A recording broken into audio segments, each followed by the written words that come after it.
और एग्जिट करने के बाद मैं यहीं रुक रहा हूँ। यहीं रुकने के बाद I am moving, I am taking you to the software. Software देख सकते हैं आप लोग, मेरी स्क्रीन में मॉडल देख सकते हैं सॉफ्टवेयर का? Yes sir. गुड। क्या एक से ज्यादा कोई और शख्स भी मुझे रिप्लाई कर सकता है? जी sir, yes sir. Thank you very much. Yes sir.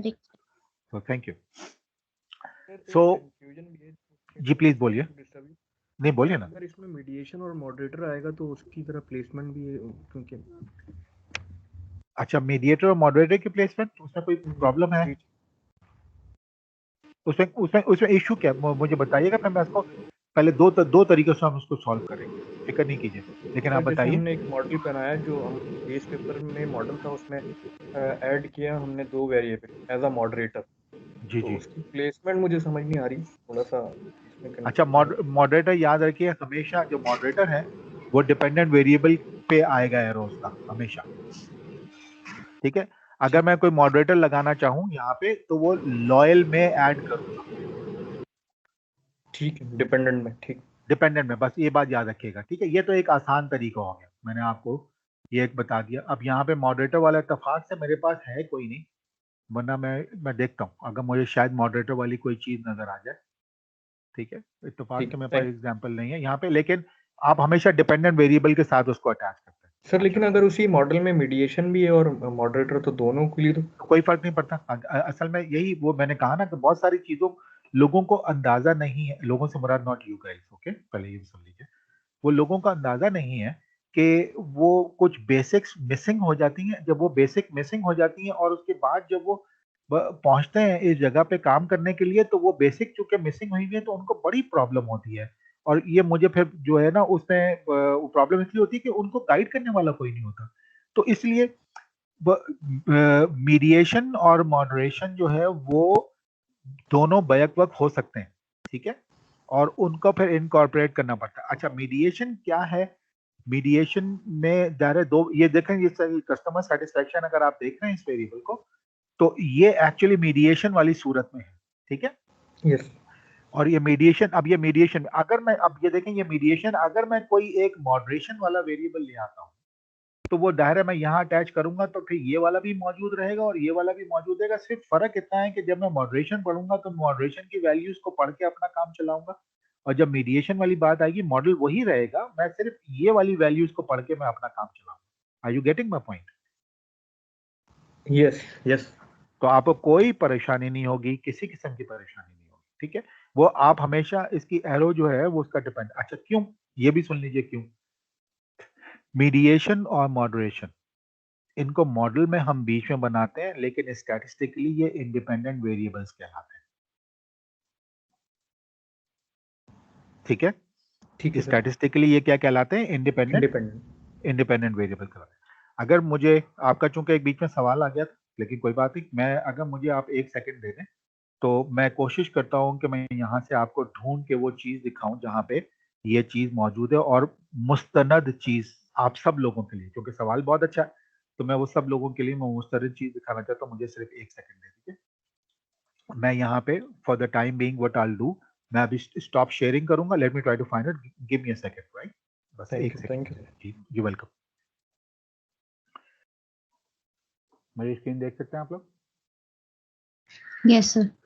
अच्छा, अब इसमें चंद चीजें हैं, मैं ये सारे के सारे जो आप लोगों को ज्यादातर प्रॉब्लम्स होती है मैं उसको सॉल्व करने की कोशिश कर रहा हूँ, और ये समझने की जरूरत है। ये असल में अगेन मैं बिल्कुल उसको बोलूंगा कि आमतौर पे हमें शायद थोड़ा सा हम वी आर अनफॉर्चुनेट कि हमारे पे मेहनत ज़रा कंपैरेटिवली जो हमसे पहले हैं, रिसर्च में आने से पहले या रिसर्च का एक नई चीज़ डेवलप करने से पहले जो है ना, उसमें थोड़ी मेहनत हमारी कम होती है दूसरों की तरफ से हमारे पर, तो इसलिए हमें बहुत सारी चीज़ें पता नहीं चल पाती। इस तरह के ये सवाल आप लोगों के बिल्कुल नेचुरल हैं और ये बिल्कुल सही सवाल। मैं इसको कोशिश करता हूँ अभी थोड़े से सेशन में मैं इसको आप लोगों के लिए मैं इसको कॉन्सेप्ट को क्लियर करने की कोशिश करता हूँ। सबसे पहले एक बात याद रखिए कि ये जो भी है डायग्राम जो है वो, डायग्राम को याद रखें कि मॉडरेशन का डायग्राम इस तरह बनता है। आप देख सकते हैं डायग्राम को, मॉडल 1 को? Yes sir. ये मॉडरेशन का स्टैंडर्ड डायग्राम है, ठीक है। आप बिलीव नहीं करेंगे, मैं ऐसी यूनिवर्सिटीज में ऐसे टीचर्स और बहुत सारे लोगों को भी जानता हूँ जिनके पेपर छपने से पहले जो है वो इत्तेफाक से मैंने देखे और उन्होंने मुझे दिखाए, तो उन्होंने मीडिएशन लिखा हुआ था और डायग्राम ये वाला बनाया हुआ था।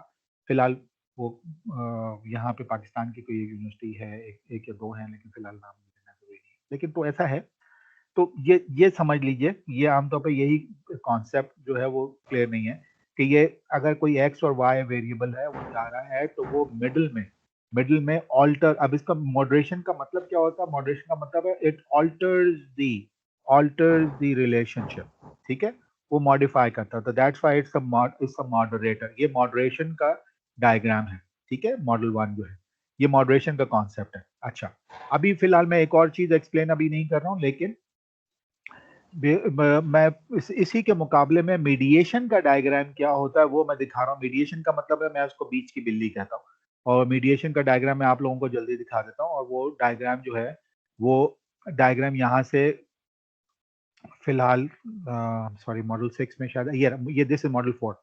तो this is the diagram of a mediation. Mediation में direct path x to y भी है, लेकिन इनडायरेक्ट पाथ भी है कि पहला एक्स से एम तक, ठीक है, और फिर m से y तक ये एरोज होंगे। This is called mediation. और इसी को अगर आप देखना चाहें, मीडिएशन में डायरेक्ट पाथ भी है x टू y, और फिर ये मीडिएटिंग वेरिएबल के साथ भी पाथ है।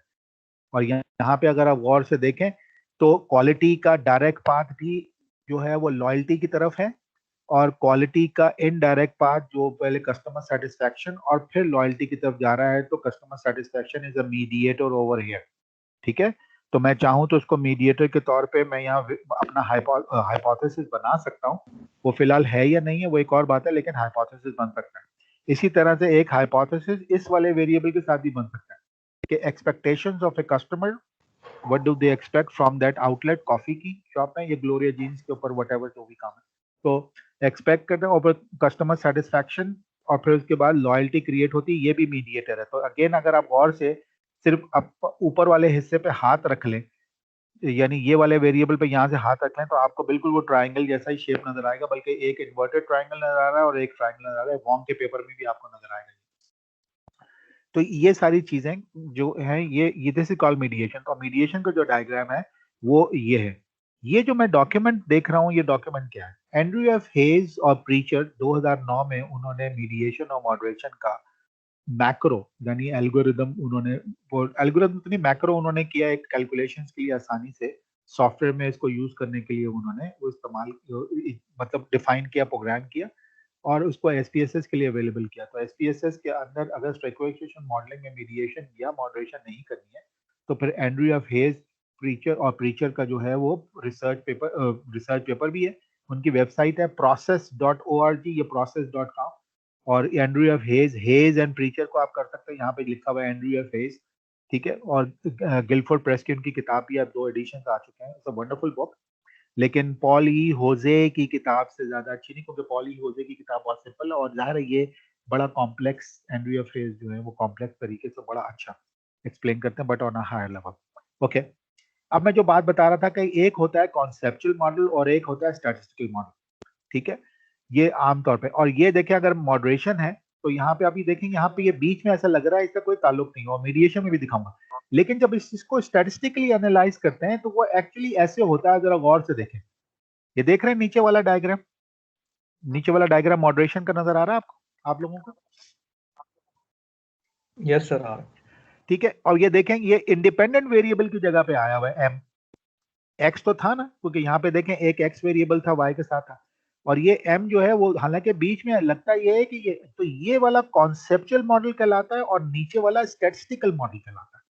और अब आजकल तो ज्यादातर जो है लोग वो ये रिसर्चर जो है वो, चूंकि अच्छा स्टैटिस्टिकल मॉडल में याद रखिए हमेशा हाइपोथेसिस लिखे हुए होंगे। अब चूंकि जगह नहीं होती है रिसर्च पेपर में भी और थीसिस में जगह होती है, तो आमतौर पे उसको 2 मॉडल भी अगर बना ले तो कोई फर्क नहीं पड़ता थीसिस के अंदर, लेकिन रिसर्च पेपर में नहीं बनते हैं आमतौर पे। तो उसमें वो एक ही कॉन्सेप्चुअल मॉडल में ही हाइपोथेसिस लिख देते हैं। तो एक बार ये देखें, एक्स वेरिएबल इंडिपेंडेंट है, is having an interaction on Y. इसी तरह से m ऑल्सो इंडिपेंडेंट वेरिएबल है, लेकिन चूंकि ये मॉडरेशन है तो इसका इंटरैक्शन होगा x मल्टीप्लाई बाय m, ठीक है। और ये देख रहे हैं, ये x मल्टीप्लाई बाय m, अगर हम इसको करेंगे एक्सेल में या इसको वैसे हम करेंगे तो तीसरा कॉलम बनाना पड़ेगा कि x वाले सारे नंबर मल्टीप्लाई बाय m वाले कॉलम के नंबर, और इनको मल्टीप्लाई करते हैं तो ये ऑब्जर्व वेरिएबल बन जाता है। ये अगेन वही बात एक्सप्लेन कर रहा है, देखें रेक्टेंगल या स्क्वायर में है ना ऑब्जर्व वेरिएबल, यानी ये कॉलम होंगे, लेकिन स्ट्रक्चर इक्वेशन मॉडलिंग में ये XM वाला मॉडल ये आपको बनाना नहीं पड़ता, ये खुद ब खुद आप इसको बताते हैं मेरा ये मॉडरेटर वेरिएबल है, वो खुद ब खुद इसको कैलकुलेट कर देता है। Neeraj Kaushik, James Gaskin, Derek Ong, इन सब की वीडियोस आपके लिए अवेलेबल है, इन सब की वीडियोस अवेलेबल है मॉडरेशन की, आप देखिए। मैंने कॉन्सेप्ट आपका क्लियर करने की कोशिश की है, और बाकी इसको करना है सॉफ्टवेयर में कैसे, कोई कमाल नहीं है, लेकिन आपका सवाल बहुत वैलिड था। तो ये स्टैटिस्टिकल मॉडल की वजह से ये इसको इंडिपेंडेंट वेरिएबल लेंगे। और अब जो बात जिन्होंने सवाल किया, नाम मेरे सामने नहीं लेकिन कोई बात नहीं, उन्होंने सवाल किया, तो अब आप बिल्कुल सर रिजवान, तो देखिए रिजवान, वो जो आपका वेरिएबल का वो जो एरो है वो कहाँ जा रहा है, वो डिपेंडेंट वेरिएबल की तरफ जा रहा है या नहीं जा रहा? यस, इसलिए उसका डायरेक्शन वहीं पे ही रखेंगे, और बेशक उसकी प्लेसमेंट कहीं भी रखते, कोई फर्क नहीं पड़ता। तो कंफ्यूजन हमें कहाँ होता है? कंफ्यूजन हमें ये होता है कि कॉन्सेप्चुअल मॉडल को देख के हम जब वहां मॉडल बना रहे होते हैं PLS SCM में, जो कि यहाँ है, तो यहाँ पे कंफ्यूजन आता है कि यार मैं इसको दरमियान में यहाँ कहाँ बनाऊं, यहाँ पे तो ये ले ही नहीं रहा, ठीक है। तो उसका एरो असल में वो ये स्टैटिस्टिकल मॉडल है जिसको हम जाहिर करते हैं, और कॉम्बिनेशन है स्टैटिस्टिकल और कॉन्सेप्चुअल मॉडल का, तो इसलिए इसको डिपेंडेंट वेरिएबल की तरफ ही आना चाहिए। अच्छा, अब ये तो हो गया मॉडरेशन का, मैं चूंकि मौका मुझे मिला हुआ है तो मैं आपको एक्सप्लेन कर रहा हूँ। मॉडरेशन के मुख्तलिफ किस्में भी हैं, जल्दी से बता रहा हूँ, ठीक है। फिर एक मॉडल ये भी है कि इसके अंदर क्या है, इसके अंदर मॉडल ये है कि ये कैटेगोरिकल है, मॉडरेशन वेरिएबल जो है वो कैटेगोरिकल है। फिर कैटेगोरिकल क्या होगा, कैटेगोरिकल का इंटरेक्शन फिर इस तरह से होगा। अगेन यार मॉडरेशन और मीडिएशन पर एक बहुत बड़ी फील्ड है ना, मैं उसमें अभी फिलहाल मैं कूदना नहीं चाहूंगा हमारे लिए, वो तो हम आवाज आई? सर सर बस मैं थोड़ा सा कह रहा हूँ, इन कॉन्सेप्चुअली ना ये मेरे ख्याल से कंफ्यूज हो रहे हैं कि मॉडरेशन क्या होती है, मीडिएशन क्या होती है। जी ठीक है, तो मैं इसको भी क्लियर करता हूँ सर, मैं कर देता हूँ। हाँ, मॉडरेशन इज अ कॉम्प्लीमेंटेरिटीज हैं आपस के जी अंदर सर, जो है। जी सर, थोड़ा सा ये कॉन्सेप्चुअली बता दें फिर। जी सर, मैं ठीक है, मैं बिल्कुल बता देता हूँ सर। अच्छा चले, लेट्स टॉक अबाउट मॉडरेशन, और इसको मैं हेल्प से बताता हूँ। हम अपने कोई बात नहीं लेते, हम एक मुस्तनद बात करते हैं, और मुस्तनद बात करके हम आगे चलते हैं, ठीक है। और हम कोई किताब को नहीं देखेंगे, हम जो सबसे आसान कॉन्सेप्ट है उसको देखने की कोशिश करते हैं। और मैं खुद भी कम बात करूंगा, मैं आपको कॉन्सेप्चुअली ज्यादा दिखाऊंगा, और ताकि आपको भी एविडेंस आपको मिल जाए कि कहाँ हम जा रहे हैं। तो मॉडरेशन होता क्या है, ये मॉडरेशन करता क्या है, दो वेरिएबल्स के दरमियान ये क्या करता है, मीडिएशन से फर्क क्या है, ठीक है। और याद रखिए, मैं इसको आसान बताऊं कि अगर x बिजली है, ठीक है, अब मैं फिलहाल अभी यहाँ कॉन्सेप्ट क्लियर कर रहा हूँ, फिर मैं आपको जगह पे लेके जाऊंगा, वहां से हम पढ़ेंगे भी, ताकि आपको फिर अंग्रेजी पढ़ के डेफिनेशन पढ़ के ज्यादा समझ में आएगी बात मैंने क्या की। सो अगर x बिजली है और y अगर कोई हमारे कमरे में पंखा है, ठीक है, क्योंकि पंखे में बिजली आएगी तो बिजली इज इंडिपेंडेंट एंड पंखा इज डिपेंडेंट ऑन द बिजली की, अगर वो इलेक्ट्रिसिटी है तो definitely it will run good. लेकिन अगर वो डायरेक्टली होगी तो वो एक ही स्पीड पे चलेगा, एक ही स्पीड पे चलने की वजह से वो हमारी जरा हमें अगर रिक्वायर्ड है कि यार इसको थोड़ा सा कंट्रोल कर लो, इसको देख लो या इसका करंट को ऑल्टर कर दो, थोड़ा सा ऑल्टर करने का मतलब फिलहाल मैकेनिकली इलेक्ट्रिकली नहीं, फिलहाल कॉन्सेप्टली समझेंगे, यार इसको थोड़ा तब्दील करो, ये इतना फुल क्यों चल रहा है, तो हमें बीच में एक रेगुलेटर की जरूरत पड़ती है। और रेगुलेटर जो है वो इस वाले करंट जो यहाँ से गुजर रहा है वोल्टेज, इसको वो रेगुलेट करता है। रेगुलेट करने का मतलब है कि उस रिलेशनशिप को वो एक्चुअली उसको कंट्रोल करता है, उसको ऑल्टर करता है, ठीक है।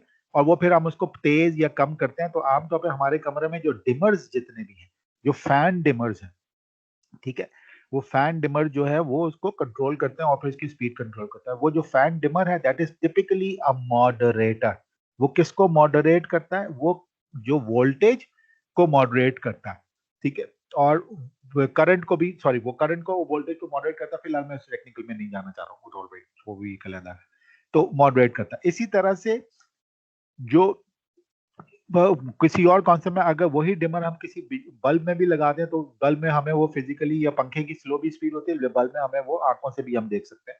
पंखे में तो हम आंखों से देख भी सकते हैं, थोड़ा फील भी कर लेते हैं, लेकिन वो हम आंखों से आराम से देख सकते हैं। तो दैट इज द मॉडरेटर, ये इसको वो मॉडरेट करता है, ठीक है। अब इस पे बहुत सारे वेरिएबल्स हैं बहुत सारे वेरिएबल्स हैं जो किसी एक रिलेशनशिप में, अगर कोई एक डायरेक्टली रिलेशनशिप है या वो इंटर डायरेक्टली रिलेशनशिप भी है, या कोई भी रिलेशनशिप बिटवीन इंडिपेंडेंट वेरिएबल और डिपेंडेंट वेरिएबल, और इंडिपेंडेंट को मैं अब यहाँ कह दूं, अगर एक्सोजेनस, एक्स को देखें, एक्स में से एरो निकल रहा है, एग्जिट हो रहा है एक्सोजेनस, और ये अगर वाई में जा रहा है और एंड वहां हो रहा है तो एंडोजेनस, तो this is again a very good analogy for you to understand कि x is an exogenous variable and y is an endogenous variable. तो इन दोनों वेरिएबल को इस वाले स्ट्रक्चर के अंदर जो है वो एम मॉडरेट कर रहा है। अब बहुत सारी सिचुएशन मॉडरेट करता है, मिसाल के तौर पे मॉडरेशन जो है वो बहुत सारी चीजों में जो मॉडरेट करता है, और कई मरतबा मॉडरेशन वो ऑल्टर हो जाता है। मैं एग्जांपल देता हूं आपको। एग्जांपल ये है कि फर्ज करें क्लास अटेंडेंस जो है वो क्लास आपकी अगर फिजिकल क्लास हो, ठीक है, और आपकी क्लास में यूनिवर्सिटी के अंदर, और क्लास की अटेंडेंस जो है वो भरी हुई क्लास है या खाली है, फर्ज करें भरी हुई क्लास या क्लास जो अटेंडेंस की जो डेंसिटी है, डेंसिटी का मतलब है कि कितने लोग आए हुए हैं कितने नहीं आए हुए हैं, ये अगर डिपेंडेंट वेरिएबल है तो उसमें इंडिपेंडेंट वेरिएबल कुछ भी हो या किसी वजह से भी हो, उसमें एक ऐसा मॉडरेटर है जो इस अटेंडेंस की जो भरापन, तो मौसम अगर फॉर एग्जांपल बारिश है बहुत ज्यादा है या बहुत जरूरत से ज्यादा गर्मी पड़ रही है, तो मौसम ऐसा है जो इस रिलेशनशिप को कि स्टूडेंट का आना और क्लास में बैठ के अटेंड करना क्लास, वो इसको मॉडरेट कर देता है। वो कभी मौसम, कभी अच्छा मौसम भी मॉडरेट कर देता है, एकदम दिल चाहता है कि यार फाइन आज बंक मारते हैं या फिर will go somewhere, this is something like that, जो आमतौर पे मॉडरेट करता है। ये एक बात मैंने एक क्रूड फॉर्म में बताई। दूसरी एक फॉर्म ये है कि किसी भी लाइक आमतौर पे टेस्ट में, मिसाल के तौर पे कोई टीचर अगर इवैल्यूएट करे, या टीचर इवैल्यूएट नहीं कोई रिसर्चर इवैल्यूएट करे, और मैं आमतौर पे यूनिवर्सिटी की गिर्द एग्जांपल देता हूँ, मैं खासतौर पे कॉर्पोरेट वर्ल्ड के एग्जांपल अभी नहीं दे रहा, जरूरी नहीं है कि उसका इंटरेक्शन हो, लेकिन एक जो जनरल एग्जांपल्स है, मिसाल के तौर पे टेस्ट स्कोर है जो आपका जीपीए अगर वाई में कह दूं इंडिपेंडेंट वेरिएबल है, दैट मीन्स कि वो एंडोजेनस है, और आपके मुख्तलिफ कोर्सेज हैं या कोई एक कोर्स में, रिसर्च नहीं तो किसी और कोर्स में आप कोई ले लें, कोई एक कोर्स है उसकी जो उसमें क्या एफर्ट आप कर रहे हैं, तो उसके अंदर डिपेंडेंट वेरिएबल या मॉडरेटर वेरिएबल जो है ऑल्टर हो जाता है, या जिसकी वजह से रिजल्ट ऑल्टर हो सकता है। वो ये है कि नंबर ऑफ आवर्स आप कितना दे रहे हैं उस कोर्स में, या अगर आप इसको इंडिपेंडेंट मान लें तो मॉडरेटर जो है वो जेंडर भी हो सकता है। अब यहाँ पे मैंने मॉडरेटर कैटेगोरिकल ले लिया। क्या कैटेगोरिकल के नंबर ऑफ आवर्स कोई भी स्टूडेंट एफर्ट करता है उसका जीपीए पे क्या फर्क पड़ रहा है, तो उसको पहले मैं एनवायरनमेंट, जिस एनवायरनमेंट मॉडरेट हो जाता है वो रिजल्ट, यानी मैं फीमेल कैटेगरी भी ले लूंगा, फिर उसके बाद जो है मेल कैटेगरी भी ले लूंगा, और दोनों को कंपेयर मैं कर दूंगा, और ये ग्रुप, अगर फिलहाल मैं ग्रुप वाले मोड में नहीं जा रहा, मल्टी ग्रुप एनालिसिस और इस तरह की इनवेरिएंट एनालिसिस जो कहलाता है, लेकिन ये मॉडरेशन आमतौर पे ज्यादातर लोग जेंडर को भी मॉडरेट करते हैं। कहने का मतलब ये हुआ, यहाँ पे एग्जाम्पल दी है मैंने, कि मॉडरेशन हमेशा दो दो चीजों में आएगा, दो तरीकों से अप्लाई होगा। एक कंटिन्यूअस वेरिएबल जिसको मैंने मैट्रिक कहा था आपको, मैंने जो तमीज बांधी थी पिछली क्लासेस में, और दूसरा है कैटेगोरिकल जिसको नॉन मैट्रिक कहा है। फिर दोनों के करने का तरीका और उनको रिपोर्ट करने का तरीका डिफरेंट है। इसी तरह मॉडल 1 जो मैंने आपको दिखाया यहाँ पे जो है वो कंटिन्यूअस वेरिएबल है। कंटिन्यूअस वेरिएबल का मतलब है मैट्रिक वेरिएबल है, और इसलिए उसको स्टैटिस्टिक्स के अंदर जो मॉडल 1 है उसमें स्टैटिस्टिक्स में इसको शो किया गया यहाँ पे एक्स एम के साथ, यानी दोनों को मल्टीप्लाई करते हैं, तीसरा वेरिएबल बनाते हैं और ये इंटरैक्ट कर लेते हैं। लेकिन जब कैटेगरीज हो, कैटेगरीज का मतलब है लेट से एम में एक कैटेगरी, दो कैटेगरी, यानी ग्रुप बन जाए फीमेल और फीमेल, तो उसको फिर स्टैटिस्टिकली वो सॉफ्टवेयर ऑटोमेटिकली करता है, हमें बनाने की जरूरत नहीं पड़ती।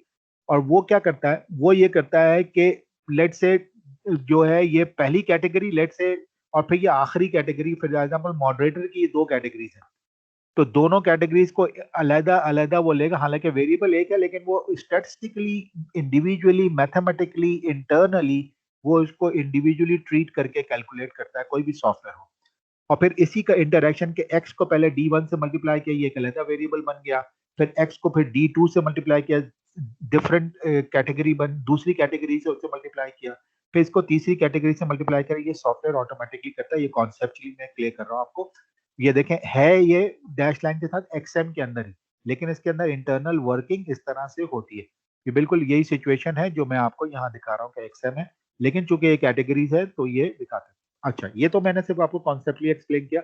अब चलते हैं वेबसाइट पे। मैं आपको एक वेबसाइट पे लेके चलता हूँ और वो वेबसाइट है स्मार्ट पीएलएस की ही वेबसाइट पे हम लेके चलते हैं, ठीक है। और वहां पे यहीं पे मैं लिख रहा हूँ आपके सामने ही, मैं यहाँ पे क्लिक करके I am just starting moderation, ठीक है। और आगे मैं लिख रहा हूँ स्मार्ट पीएलएस ताकि हमें कोई ज्यादा प्रॉब्लम ही नहीं हो और जल्दी से मिल जाए कहाँ पे। चल अब वीडियोज आए, वीडियोज में आके मॉडरेशन और स्मार्ट पीएलएस यहाँ पे आया, मैं यहाँ क्लिक कर रहा हूँ। अब यहाँ क्लिक करें, ये उन्होंने एक्सप्लेन किया हुआ है हर चीज सॉफ्टवेयर की वहां मिलेगी। और इसको एक्सप्लेन करने के बाद अगर आपने मजीद पढ़ना है और चीजों को देखना है तो सारे पेपर्स भी जो मैंने वहां कोट किए वो यहाँ पे भी मेंशन हुए हैं। ये पेपर्स आप डाउनलोड भी कर सकते हैं, ठीक है। और इसमें चंद good authors, Naresh K Malhotra is one of the good authors, one of my favourite for marketing. So ये सारी चीजें मौजूद हैं, ये पढ़ने के लिए है, हमारे लिए है और नई चीजें भी हैं। अब इसके अंदर मैं आई वुड लाइक टू कि जो मॉडरेशन है वो क्या चीज और किस तरह से उन्होंने एक्सप्लेन की हुई है, ठीक है, ठीक है। यहाँ पे मैं चाहूंगा कि अगर हम इतने हिस्से को पढ़ लें, ठीक है, और उसको पढ़ने की कोशिश करें, ठीक है। और मैं यहाँ पे अभी कम है, मैं इसको थोड़ी सॉरी, मैं इसको थोड़ा सा यहाँ से I would like to increase it और मैं इसको यहाँ से इसको बड़ा करने की कोशिश करता हूँ ताकि आपसे पढ़ा जाए। आप लोगों से पढ़ा जा रहा है, ठीक है, अब ये पढ़ा जा रहा है, राइट? यस अब यस यहाँ, जी हाँ, व्हेन मॉडरेशन से लेकर यहाँ तक। अब इसको मैं पढ़ता हूँ, जो कोई कमाल नहीं है, सॉरी, ओके, कोई कमाल नहीं है उसको। Let's try to read it from here. When moderation is present, the strength or even the direction of the relationship between two constructs, x, एक construct x और दूसरा construct y, और यहाँ पे उन्होंने ये लिखना मुनासिब नहीं समझा कि एक को एंडोजेनस कहते हैं या एक्सोजेनस कहते हैं, कोई फर्क नहीं पड़ता, उन्होंने दो कंस्ट्रक्ट की बात करी। दो कंस्ट्रक्ट इज अनदर टर्मिनोलॉजी जिसको ऑल्टरनेटिवली दो वेरिएबल कह सकते हैं, ठीक है। अब वो चाहे उसको इंडिपेंडेंट कहें या डिपेंडेंट कहें या एक्सोजेनस कहें एंडोजेनस कहें, इट डजंट मैटर।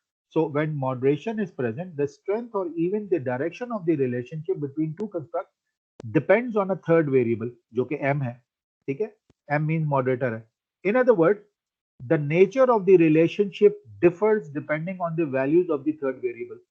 मतलब क्या हुआ कि वो nature of the relationship जो है वो उसके डिफरेंस उसकी वैल्यू पे डिपेंड करती है। जैसा मैंने कहा कि अगर एक वैल्यू y जो है पंखा समझ लें और x वैल्यू को अगर आप बिजली समझ लें तो वो उसके रिलेशनशिप को जो है वो ऑल्टर करेगी थर्ड वेरिएबल, क्या, रेगुलेटर, ठीक है। अच्छा, it's an example, the relationship between two constructs is not the same for all customers but differs depending on their income। Depend करता है, एक एग्जांपल दी हुई है उन्होंने। अच्छा, यहाँ पे फिर उन्होंने वही बात की हुई है, इसको फिर दोबारा से समझिए, ठीक है। Moderation describes a situation in which the relationship between two constructs is not constant, constant नहीं है, वो alter हो जाता है, वो तब्दील हो जाता है, but depends on और depend करता है और depends on the values of the third variable referred to as moderator, ठीक है। Moderator करता क्या है, ये लिखा हुआ है जनाब। The moderator variable or construct changes the strength or even the direction of the relationship between two constructs in the model। अब वो स्टैटिस्टिकली डायरेक्शन चेंज करता है, वो उसको इसकी स्ट्रेंथ को चेंज करता है का मतलब स्ट्रेंथ कम या ज्यादा वो बताता है और दिखाता भी है, ठीक है। तो this is what it actually strength change करता है। मीडिएशन क्या करेगा वो भी मैं आपको दिखाऊंगा, लेकिन फिलहाल अभी मॉडरेशन का समझ लें कि वो स्ट्रेंथ को चेंज करता है। अब उस स्ट्रेंथ को मॉडरेशन वेरिएबल हम क्यों डालते हैं, मॉडरेशन वेरिएबल हम इसलिए डालते हैं कि अगर हमें किसी एनवायरनमेंट में, अभी recently somebody like called me again, one of my old students, वो ही is trying to do his PhD, वो पीएचडी का अपना वो काम अपना जमा करा रहे थे इस्लामाबाद में। तो उन्होंने बोला कि सर मैं ऑर्गेनाइजेशन कल्चर जो है ना, मैंने मॉडरेटर वेरिएबल लिया हुआ है, तो ऑर्गेनाइजेशन में जो मॉडरेटर जो उन्होंने वेरिएबल लिया हुआ है मैं उसको डिस्कस करने की कोशिश कर रहा हूँ। तो मैंने कहा अच्छा मॉडरेटर लिया हुआ है, तो फिर कहने को उन्होंने कहा कि मैं लीडरशिप क्वालिटीज को मैंने इंडिपेंडेंट लिया हुआ है और डिपेंडेंट वेरिएबल कोई और है, लेकिन मेरा मॉडरेटर ऑर्गेनाइजेशन कल्चर है। तो मैंने उनसे पूछा ऑर्गेनाइजेशन कल्चर जो है वो 4 किस्म के होते हैं, तो उन्होंने कहा हाँ बिल्कुल होते हैं। तो मैंने कहा चारों जो है इसका मतलब है कैटेगोरिकली आपने इन चारों को एज ए मॉडरेटर लिया, उन्होंने कहा। तो अब ये देखिए वो क्या कहना चाह रहे हैं, वो कहना ये चाह रहे हैं कि ऑर्गेनाइजेशन के अंदर जो कल्चर मौजूद है वो 4 किस्म के हैं, 4 कैटेगरीज हैं, मॉडरेटर में ले रहा हूँ। हर किस्म में क्या लीडरशिप क्वालिटीज ऑर्गेनाइजेशन की परफॉर्मेंस पे करती हैं या नहीं करती हैं? तो लिहाजा कल्चर एक यानी एनवायरनमेंट की बात कर रहे हैं कि किसी एक एनवायरनमेंट में लीडरशिप क्वालिटीज वो वही हैं, लेकिन उस एनवायरनमेंट में क्या वो ज्यादा अच्छा ऑर्गेनाइजेशन परफॉर्मेंस कर रही है या नहीं कर रही है? तो इसका मतलब है कि वो जो रिलेशनशिप है लीडरशिप क्वालिटीज का ऑर्गेनाइजेशन परफॉर्मेंस पे, उसके रिलेशनशिप को क्या एनवायरनमेंट तब्दील ऑल्टर, क्या उसका स्ट्रेंथ को कम ज्यादा क्या क्या वो चेंज कर देती हैं या नहीं करती हैं?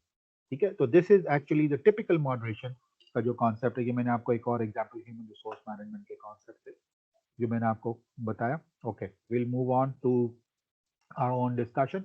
अब हम यहाँ पे आ रहे हैं वापस मॉडरेशन की तरफ। तो ये मॉडरेशन है, मॉडरेशन का डायग्राम याद रख लीजिए। ये 99.9% लोगों से गलती यहाँ जरूर होती है, ठीक है, और बल्कि आप लोगों से नहीं हुई, अच्छी बात है। तो ना होने के बाद तभी तो कंफ्यूजन आया कि सर मैं इसे अपने मॉडल में मैं इसको कहाँ रखूंगा, ये तो मुझे दरमियान में एरो थोड़ी रखने दे रहा हूँ, रखने दे रहा है तो वो कुछ हो भी नहीं रहा, मैं तो रख ही नहीं सकता हूँ, तो क्या करूं?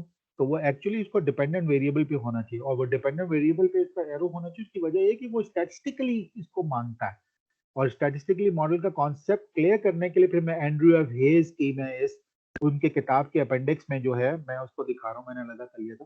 तो उनके अपेंडिक्स में ये है 76 78 मॉडल्स हैं जो मीडिएशन और मॉडरेशन पे उन्होंने बनाए हुए, जिसपे उनका एल्गोरिदम वो चल सकता है, ठीक है। तो ये उस टाइम फिर मुझे आके ये दिखाना पड़ा कि देखें स्टैटिस्टिकली एक्चुअली मतलब ये है कि moderation is itself is an independent variable, जो इसके साथ इंटरैक्ट होगा वो डिपेंडेंट वेरिएबल पे जाएगा। ये उनके सवाल का सही जवाब है, जिसके लिए पूरी मुझे तमहीद बांधनी पड़ी, जो कि समझना और क्लियर करना बहुत जरूरी है। और फिर नीचे लिखा हुआ है कंडीशनल इफेक्ट, अगर आप देखें माशाल्लाह जो इकोनोमेट्रिशियंस हैं वो ऑलरेडी समझते हैं y is equal two of course beta 1, यहाँ पे बीटा 1 का मतलब है first like plus beta 3m। अब ये बीटा 3m का मतलब बीटा 2 और बीटा 3m, ये फिलहाल जो स्टैटिस्टिक चल रही है इसको फिलहाल हम ज्यादा उसको नहीं वो करेंगे। बीटा 2 का इंटरेक्शन ऑलरेडी वो m के साथ वो ऑलरेडी किया हुआ, लेकिन उन्होंने बीटा 3 का यानी वो x और m को वैल्यू को शाम मिला के मल्टीप्लाई करके वो उन्होंने बात की। एनीवे इसी तरह से ये कैटेगोरिकल है, कैटेगोरिकल की स्टैटिस्टिक्स ये ऊपर यहाँ पे उसकी इक्वेशन भी लिखी हुई है, लेकिन ये हमें समझना जरूरी है। मैं अब और आगे जा रहा हूँ। मॉडरेशन में ऐसा भी होता है, क्या होता है, this is again model 1 with के कैटेगरीज। यहाँ पे के कैटेगरीज है, यहाँ पे हर एक पे ये लिखा हुआ है, यहाँ पे के कैटेगरीज है। अब वो के कैटेगरीज में हर कैटेगरी के साथ जो है वो, अब यहाँ पे एक्स की के कैटेगरीज है, ठीक है। यहाँ पे किसकी कैटेगरीज थी? मॉडरेटर की कैटेगरीज थी, लेकिन यहाँ पर एक्स की कैटेगरीज हैं, यानी एक्स कैटेगोरिकल है, और उसका फिर स्टैटिस्टिकली ये होगा वो भी इंडिपेंडेंट, और फिर इसकी इक्वेशन कैसे बनती है, दिस इज अगेन वंडरफुल जो ऑलरेडी है उसमें बताया। फिर मॉडल 2 का मतलब है now there are two moderators between the interaction, ठीक है, उसमें एम, और फिर उसका कॉन्सेप्चुअल मॉडल इस तरह से बनेगा, लेकिन स्टैटिस्टिकल मॉडल ये है क्योंकि एम और डब्ल्यू है, और नाम एम से मतलब और डब्ल्यू से कोई और मतलब नहीं है, लेकिन उसे आइडेंटिफाई करने के लिए डिफरेंट है।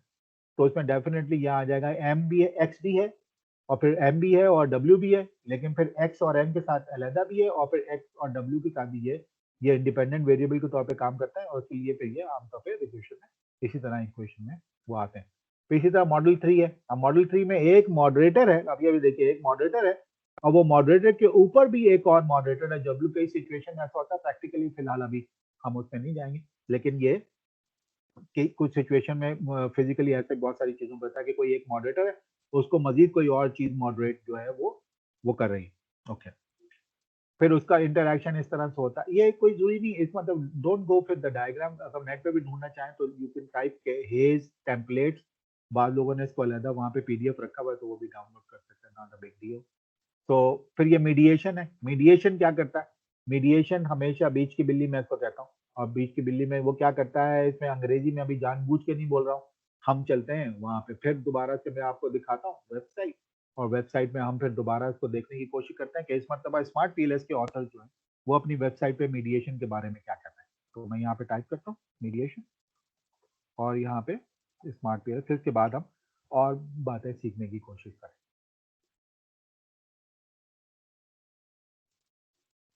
ठीक है,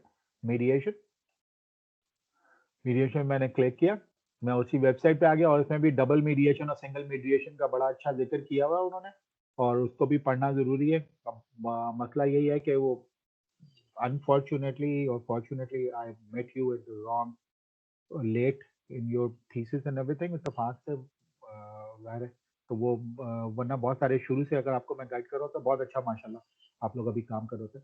अब इसमें मीडिएशन में चलते हैं। Mediation occurs when a third mediator यानी third variable mediator variable intervenes between two other related constructs. intervenes का मतलब वो उसके बीच में रुकावट डालता है। कैसे? फॉर एग्जाम्पल यहाँ पे कस्टमर सेटिस्फैक्शन को इस तरह ले लें, क्वालिटी और लॉयल्टी का डायरेक्ट रिलेशनशिप भी है, लेकिन वो इसके दरमियान इनडायरेक्ट रिलेशनशिप यानी इसके पास इसके जरिए भी जा रहा है। इसी तरह से एक्सपेक्टेशंस ऑफ द कस्टमर जो है वो डायरेक्ट भी है, लॉयल्टी क्रिएट करता है, लेकिन वो कस्टमर सेटिस्फैक्शन के जरिए भी है। ठीक है, और इसी तरह से यहाँ पे भी ले लें कि एक्स और वाई अगर रिलेशनशिप है तो वो उसको इंटरवीन कर रहा है। इंटरवीन करने का मतलब है बीच में वो इस वाले पाथ के जरिए भी जा रहा है, यानी वो इस तरह भी जा रहा है और ये इनडायरेक्टली भी जा रहा है। इसको कहते हैं डायरेक्ट पाथ और इसको कहते हैं इनडायरेक्ट पाथ जो है वो जा रहा है। और इसी को स्टैटिस्टिक्स में पढ़ते भी इस तरह कि आप डायरेक्ट इफेक्ट पढ़ लेते हैं और फिर इनडायरेक्ट इफेक्ट पढ़ लेते हैं और फिर उसको पढ़ते कैसे हैं, कैसे रिपोर्ट करते हैं, मीडिएशन को रिपोर्ट कैसे करते हैं। ये बेहतरीन अंदाज में सिंगल मीडिएटर के साथ बेहतरीन अंदाज में बिलीव इट और नॉट इस वेबसाइट पे दिया हुआ है और मैं यहाँ पे आपको सिर्फ दिखा रहा हूँ। देखिए ये वही मॉडल बना हुआ है, इसको P1, P2, P3, P3 direct है, P1, P2 और उसके बाद मैं सिर्फ अभी बता रहा हूँ, अभी आप बाद में इसको देखते रहिएगा। और इसका फिर डायरेक्ट इफेक्ट इनडायरेक्ट इफेक्ट लिखा हुआ है कि डायरेक्ट इफेक्ट क्या कहलाता है। डायरेक्ट इफेक्ट जो है वो P1 जो P3 is the direct effect और इनडायरेक्ट इफेक्ट है P1 का जो भी लोडिंग आएगी P2 की जो लोडिंग आएगी दोनों को आपस में मल्टीप्लाई कर देंगे और फिर उसको जो है इन सब को P1 P2 मल्टीप्लाइड, ठीक है, और फिर P3 इन दोनों को आपस में प्लस कर दें तो ये टोटल इफेक्ट कहलाएगा।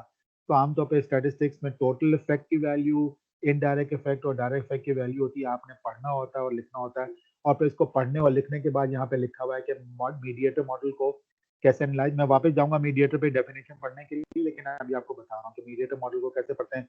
ये बड़ा अच्छा उन्होंने एल्गोरिथम दिया हुआ है, पेज 2017 का ये पेपर भी आप डाउनलोड कर सकते हैं हेयर एट का, और 2010 का जाओ का पेपर के अंदर भी ये दिया हुआ है, ये आप पढ़ सकते हैं, जिसमें बड़ी अच्छी चीज है। लेकिन मैं अभी आगे चलता हूँ फिर आपको भी समझाता हूँ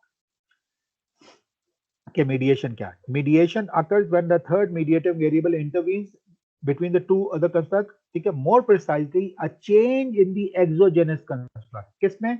change in the exogenous। अब यहाँ पे exogenous का लफ्ज आप समझ सकते हैं, independent variable causes a change in the mediator variable, यानी exogenous यानी independent variable change लेकर आएगा mediator variable में, और mediator variable will actually bring in the change in the endogenous dependent variable में in the path model। ये क्या बात कर रहे हैं? ये कोई भी बात बड़ा आसान है। वो ये कह रहे हैं कि x will bring in the change into the mediator variable and mediator variable will bring in the change to the endogenous variable। इसलिए मैंने वो टर्मिनोलॉजी एंडोजेनस और एक्सोजेनस आपको दी थी ताकि आपको आसानी हो जाएगी। देखें दोनों एरो एंड यहाँ हो रहे हैं तो ये एंडोजेनस है, ये दोनों एरो यहाँ से निकल रहे हैं, एग्जिट हो रहे हैं, तो दिस इज कॉल्ड एक्सोजेनस। तो वेरी सिंपल। अब ये x के रिस्पेक्टिवली m क्या एंडोजेनस हुआ? बिल्कुल हुआ, क्योंकि यहाँ पे एंड हो रहा है, और ये भी एक पढ़ने का तरीका होता है। और y के रिस्पेक्टिवली क्या m एक्सोजेनस हुआ बैक वक्त? हाँ बिल्कुल हुआ। इसका मतलब है मीडिएशन वेरिएबल जो बैक वक्त जो है वो एक्सोजेनस और एंडोजेनस दोनों सिचुएशन में डिपेंड करता है कि आप किस रेफरेंस से x से बात कर रहे हैं या y से बात कर रहे हैं। ये भी एक पढ़ने का तरीका होता है जिसको पढ़ा जाता है इस तरह से। ओके ओके, ये वाले दोनों चीजें जो ये भी समझ में आए कि मीडिएटर वेरिएबल क्या करता है। हम यहाँ पे फिर दोबारा चलते हैं और उसमें भी एक चीज रह गई है जो हमारे समझना जरूरी है, ठीक है, और ये है कि ये पढ़िए, ये है असल माखज जो है कि देयर बाय, यानी सब चीजें सही हैं, thereby a mediator variable governs the nature, वो नेचर को गवर्न करता है।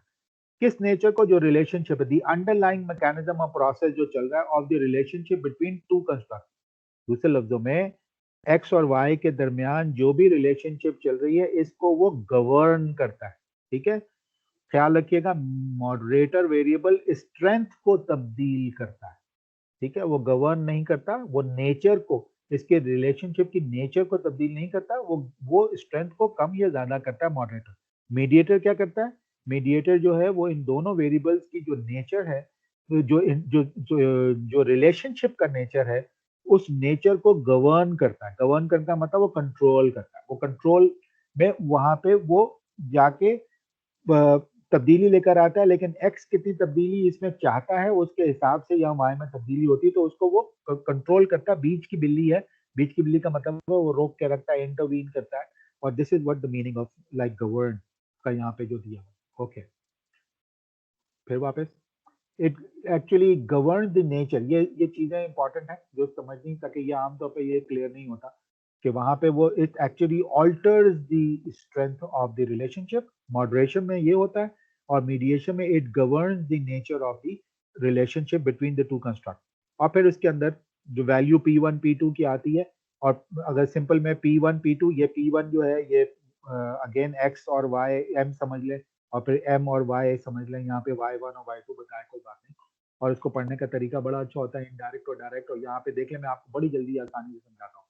आपने चेक करना है कि P1 और P2 सिग्निफिकेंट है। सिग्निफिकेंट का मतलब वो टी टेस्ट के जरिए वो सिग्निफिकेंस आ जाती है, स्मार्ट पीएलएस के अंदर बूट स्ट्रैपिंग करके आ जाती है। तो P1 और P2 यानी इन दोनों का मल्टीप्लीकेशन, इन दोनों का मल्टीप्लीकेशन क्या कहलाता है? इन दोनों का मल्टीप्लीकेशन है, ठीक है, ये इन दोनों का मल्टीप्लीकेशन कहलाता है इनडायरेक्ट इफेक्ट। तो आपने रिजल्ट में सिर्फ पढ़ना है कि क्या इनडायरेक्ट इफेक्ट और P3 को डायरेक्ट इफेक्ट, और फिर P1 P2 और P3 प्लस कर दें अगर P1 P2 में, यानी direct effect plus indirect effect is called total effect. इन दोनों को ये सिर्फ पढ़ना है और कुछ भी नहीं करना है, ये सिर्फ आपको मैथमेटिकल इक्वेशन सिंपल दी हुई है। तो P1 P2 इनडायरेक्ट इफेक्ट, अब यहाँ पे बात करते हैं। अगर P1 P2 यानी इनडायरेक्ट इफेक्ट सिग्निफिकेंट है या नहीं है। अगर वो सिग्निफिकेंट नहीं है, अगर वो सिग्निफिकेंट रिजल्ट नहीं आ रहा, तो P3 को चेक करो क्या वो सिग्निफिकेंट है। अगर P3 भी सिग्निफिकेंट नहीं है, यानी ना इनडायरेक्ट इफेक्ट ये P1 P2 सिग्निफिकेंट है और ना P3 सिग्निफिकेंट है, तो फिर भाई कोई भी मीडिएशन नहीं है। आप ये बात लिख सकते हैं और इसमें आपका कोई कसूर नहीं है, क्योंकि डेटा जिस तरह का है, लोगों ने जिस तरह जवाब दिया, अगर वो सही तरीके से जमा किया हुआ है, एथिकली सही किया हुआ है, तो फिर आपको ये सच बात रिपोर्ट करने में भी कोई हर्ज नहीं, there is no effect, no mediation. Fine. अब यहाँ सिचुएशन यहाँ आ जाते हैं कि अगर P1 P2 सिग्निफिकेंट नहीं है, कोई बात नहीं, और लेकिन P3 सिग्निफिकेंट है। तो अगर P3 सिग्निफिकेंट है, इसका मतलब है डायरेक्ट ओनली, यानी डायरेक्ट पाथ है। और डायरेक्ट पाथ का मतलब है ये P3 ये वाला डायरेक्ट पाथ है। हमारी वाली सिचुएशन में x और y है, तो ये x और y का मतलब ये वाला डायरेक्ट पाथ है। अगर ये सिग्निफिकेंट है और ये वाला पाथ सिग्निफिकेंट नहीं है, तो फिर क्या मतलब हुआ इसका? फिर इसका आसान मतलब है। आसान मतलब क्या है? आसान मतलब यह है कि नो मीडिएशन, डायरेक्ट ओनली। यहाँ पे कोई इफेक्ट भी नहीं है, लेकिन यहाँ पे डायरेक्ट इफेक्ट है, क्योंकि P3 सिग्निफिकेंट है, तो ये नो मीडिएशन। Okay fine. ख्याल रखिएगा, ये पढ़ने का जो तरीका है वो इन साहब के रिसर्च पेपर में है, और इन्होंने फिर अपनी किताब के अंदर भी 2017 फर्स्ट एडिशन के अंदर ये वाली मेंशन की गई थी। तो ये 2000 वाला रिसर्च पेपर भी अपने पास रख सकते हैं, this is a good paper also. Okay, फिर उसके बाद अगर फर्ज करें इनडायरेक्ट इफेक्ट सिग्निफिकेंट है, ठीक है, अब हम यहाँ आते हैं। तो सिग्निफिकेंट में चेक करो फिर वापस कि P3 सिग्निफिकेंट है। अगर P3 सिग्निफिकेंट, ये सिग्निफिकेंट है इनडायरेक्ट, और डायरेक्ट सिग्निफिकेंट नहीं है, तो फिर indirect only, that mean full mediation. Full mediation का मतलब क्या है? फिर मीडिएशन का मतलब अगेन डायग्राम से देख ले। कहने का मतलब है एक्स और वाई अगर नॉन सिग्निफिकेंट है और लेकिन ये सिग्निफिकेंट है, तो ज़रा जब नॉन सिग्निफिकेंट है तो इधर से ये एरो का करंट जा ही नहीं रहा, रुक गया। तो इसका मतलब है इसी पाथ के, इसी रूट के जरिए जो कुछ भी हो रहा है, काम हो रहा है, तो that is a full mediation. Full mediation का मतलब है ये भरपूर तरीके से काम कर रहा है। फाइन। ओके, आगे क्या होगा? आगे ये होगा कि अगर ये सिग्निफिकेंट है और ये सिग्निफिकेंट है, तो फिर क्या होगा? यही होगा ना सिचुएशन। तो इसको अभी देख लेते हैं यहाँ पे। और फिर उन्होंने कहा कि अच्छा चलें, ये इनडायरेक्ट सिग्निफिकेंट है और ये भी सिग्निफिकेंट है, तो फिर चेक करेंगे कि क्या P1 मल्टीप्लाई बाय P2 क्या मल्टीप्लाई बाय P3, क्या ये पॉजिटिव है, यानी इनका रिजल्ट पॉजिटिव है। अगर पॉजिटिव है तो फिर मीडिएशन पार्शियल कहलाएगी, लेकिन पार्शियल मीडिएशन में भी नाम उसका कॉम्प्लीमेंट्री मीडिएशन कहलाएगी। और अगर P1 P2 P3 अगर पॉजिटिव नहीं है, बेशक वो दोनों सिग्निफिकेंट है, तो फिर वो कंपैरेटिव मीडिएशन कहलाएगी। और पार्शियल मीडिएशन तो होगी, लेकिन कंपैरेटिव मीडिएशन होगी। दूसरे लफ्जों में इस तरह समझें, नो मीडिएशन, नो मीडिएशन में दो हैं कि या तो नो इफेक्ट है या डायरेक्ट ओनली है। डायरेक्ट ओनली क्यों है? किस वजह से? कि जब P3 सिग्निफिकेंट हो। और फिर अगर फुल मीडिएशन है तो जाहिर है इनडायरेक्ट इफेक्ट सही तरह काम कर रहा है और डायरेक्ट इफेक्ट काम नहीं कर रहा। ओके, फिर अगर डायरेक्ट इफेक्ट भी सही सिग्निफिकेंट है और ये भी सिग्निफिकेंट है तो फिर चेक किया जाएगा इन तीनों को मल्टीप्लाई करके P1 P2 P3। अगर ये पॉजिटिव है तो पॉजिटिव है तो पार्शियल मीडिएशन तो है ही लेकिन कॉम्प्लीमेंट्री है। इसी तरह अगर ये नेगेटिव है या कोई और नॉन पॉजिटिव, फिलहाल नॉन पॉजिटिव कह देते हैं, तो उसको तो पार्शियल मीडिएशन तो है ही लेकिन वो कंपैरेटिव। अच्छा फाइन, अगर एक से ज्यादा मीडिएटेड तो क्या होगा, तो उन्होंने उसका इलाज भी और उसकी मैथमेटिक्स भी बताई हुई है, यहाँ पे देख सकते हैं। और फिर उसको फिर क्या होगा क्या नहीं होगा ये सब मैं आपके लिए छोड़ रहा हूँ। For example the more you go deeper, और ये एग्जाम्पल उसी तरह की है जिस तरह मैंने ली हुई है, लेकिन वो डिफरेंट एग्जाम्पल के तौर पर वेरिएबल चेंज करके और फिर उसी तरह ही है उन्होंने अपने एग्जाम्पल में भी दी हुई है। और फिर यहाँ पे लिंक्स भी बताए हुए, आप उसे और भी मजीद देख सकते हैं। एक्सक्यूज मी, सॉफ्टवेयर के अलावा भी you can go and you can check, बहुत सॉफ्टवेयर के अलावा भी you can go and check, बहुत सारी चीजें आप चेक कर सकते हैं। तो ये एक हल्का सा आइडिया एक छोटे से सवाल पे जो उन्होंने किया, ये उस पे सारा पॉइंट ऑफ व्यू। ओके।